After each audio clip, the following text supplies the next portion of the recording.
Good morning. Good morning. I don't even know what to say anymore because we are sitting here a year later. It is now March 4th, Friday. Really beautiful morning here, actually. I walked the dog, had some coffee. It was great. But I don't even know what to say about what's actually happening with AMC because we now have 100% concrete evidence, proof that there are naked shorts.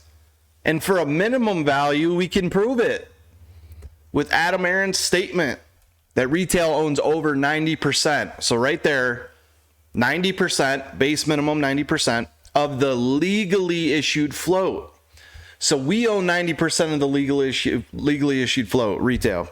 That leaves 10% left, which 6% of that is insider ownership, right?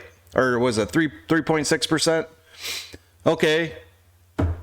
So there's 6.5% left. How's it even possible? Right now, at bare minimum, if we own 90%, and institutions per Fintel own 36.5%, 187,924,454 million shares, then how is that even possible? That would mean at bare minimum there are 137,256,487 synthetic shares created beyond the legally issued float. That's 20.5% over the legally issued float.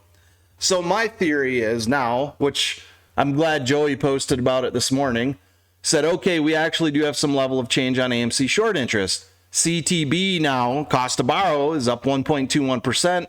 Hasn't moved from 1.6, 1.17 in months. Not much, but it's fascinating.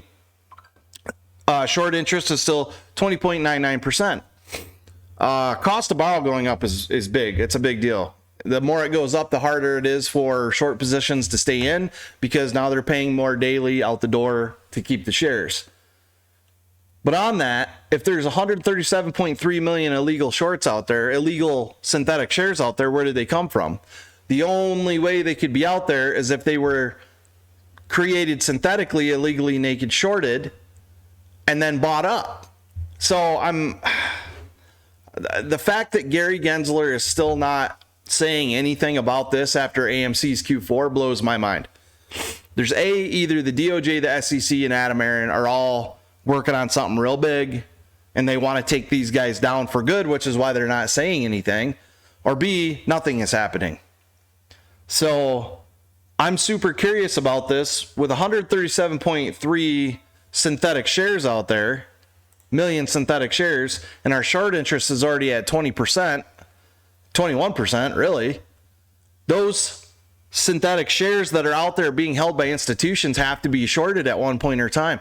So our true short interest is actually 40% to 41%, just based on reported data. Don't forget that you do not have to report your short position.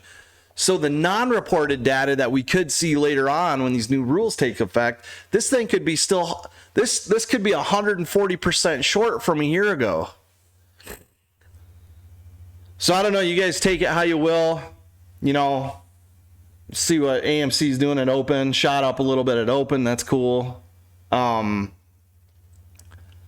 There's hundreds of millions of synthetic shares out there with base proof evidence. And again, I'm calling Gary Gensler out.